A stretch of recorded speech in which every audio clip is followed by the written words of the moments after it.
आजच्या या blood donation camp बरोबर आपण जो ब्रेस्ट कॅन्सर स्क्रीनिंग कॅम्प ठेवलेला आहे रोटरी चॅरिटेबल ट्रस्ट डायगोमेंट आणि गौतम लब्धीच्या सहाय्याने, तर आतापर्यंत साधारण 50 लेडीजचं स्कॅनिंग आपण केलेलं आहे यशस्वीरित्या आणि दुर्दैवाने त्याच्यात 1-2 केसेस आढळल्या पण आहेत.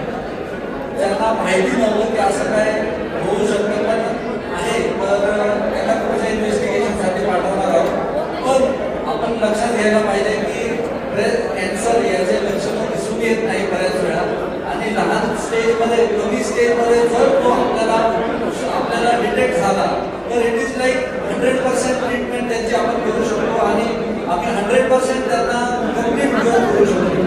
तर सर्व महिला ज्या 35 वर्षांच्या वयावरती असतील तर त्यांनी कृपया येऊन इथे आपल्या स्कॅनिंग करून घ्यायला पाहिजे. हे आमचं एक विनंती आहे आणि सर्वांनी धन्यवाद देतो या व्यासपीठावर. थँक्यू.